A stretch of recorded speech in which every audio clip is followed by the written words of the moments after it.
La condamnation. Chapitre 3. Une question de confiance. Les semaines passaient, et peu à peu je gagnais la confiance de Michel. Dès que j'en avais l'occasion, je lui donnais un petit billet en échange de ses services, 20 € pour m'aider à transporter un meuble, 50 pour en peindre un autre ou le poncer.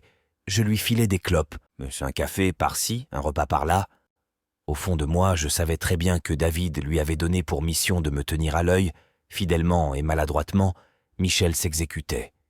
Bien que méfiant au début, il commençait à se lâcher. Un midi, lors d'une pause déjeuner, j'essayais d'en savoir un peu plus sur lui. « Alors, tu vis où ?» lui demandai-je. « Dans un camion ?»« Dans un camion ?»« Ouais, un fourgon. »« Depuis combien de temps ?»« Oh, je sais plus, ça fait longtemps. Au moins 10 ans. »« 10 ans ? Ça fait long. Et tu te douches où ?»« Chez une gitane. »« Une gitane ? C'est ta copine ?»« Non, c'est la femme de mon ancien patron qui est mort. Tous les matins, j'emmène ses enfants à l'école et, en échange, elle me file un repas le soir et me laisse me doucher chez elle une fois par semaine. » Je restais interloqué de constater que David n'était apparemment pas le seul à l'exploiter. « Et il est mort de quoi, ton patron ?»« Il s'est fait assassiner. »« Assassiner ? Comment ça ?»« C'était un forain. L'été, on était sur la route, on allait de ville en ville pour participer aux fêtes foraines. »« Et tu faisais quoi, toi ?»« Je l'aidais à monter les manèges. »« Pendant longtemps ?»« Au moins 12 ans. »« Ah, quand même.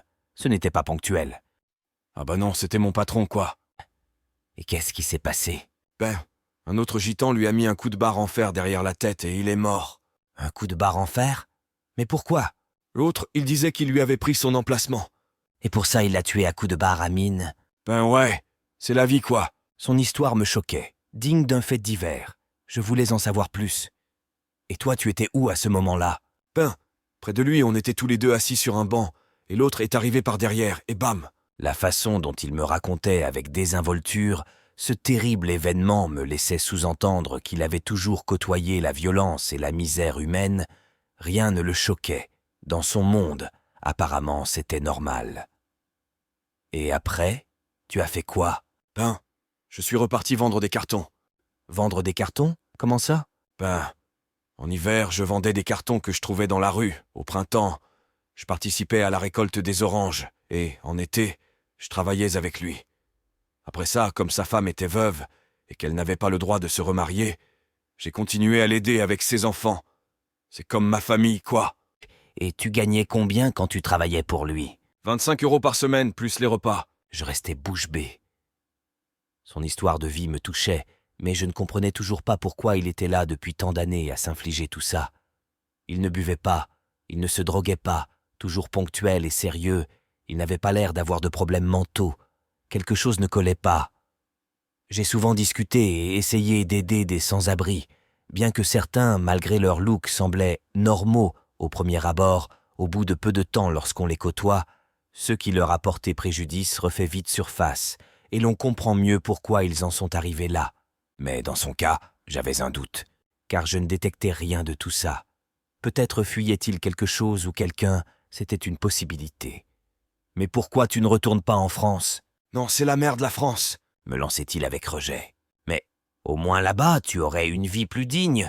Tu pourrais refaire tes papiers et te faire aider. »« Non, c'est fini la France. »« Ouais. » Sa négation confirmait ma suspicion. Quelque chose de grave s'était passé pour qu'il préfère mal vivre dans les rues de Barcelone plutôt que de vivre dignement dans son propre pays. « Tu as de la famille là-bas ?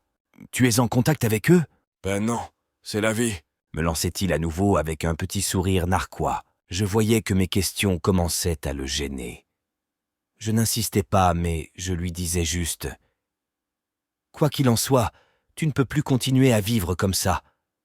Tout le monde t'utilise, tu ne mérites pas ça. » Cette courte conversation avait encore plus attisé ma curiosité.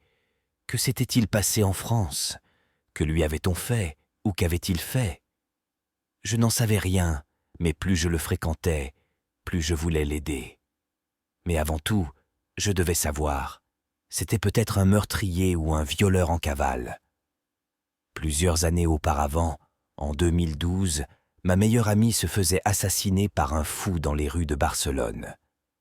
Alors qu'elle cherchait son copain de l'époque, elle tomba nez à nez, à 7 heures du matin, en plein centre-ville, sur un individu de près de 2 mètres qui squattait un guichet de banque. Ce matin-là, ils échangèrent quelques mots que l'on ne connaîtra jamais.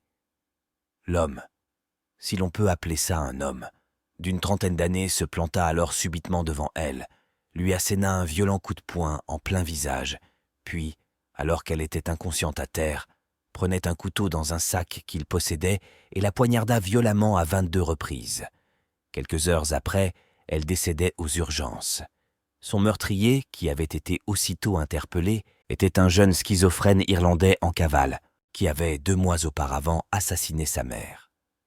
Interpol le recherchait, mais malheureusement pour mon ami, il avait réussi à passer à travers les mailles du filet. Ce type de crime n'arrivait presque jamais à Barcelone. C'était une ville plutôt calme, festive, sécurisée, mais depuis cette tragédie, je savais que tout était possible. Par le passé, j'avais également accompagné et côtoyé des bipolaires, des schizophrènes, des malades mentaux légers dans des hôpitaux psychiatriques. Je me souviens que leurs regards, leurs attitudes, leurs mimiques étaient différents du commun des mortels. Chez Michel, je n'identifiais pas cela. C'était plutôt un homme normal qui me donnait plutôt la sensation de cacher un lourd secret. Dans tous les cas, avant d'aller plus loin, je devais impérativement connaître sa vérité.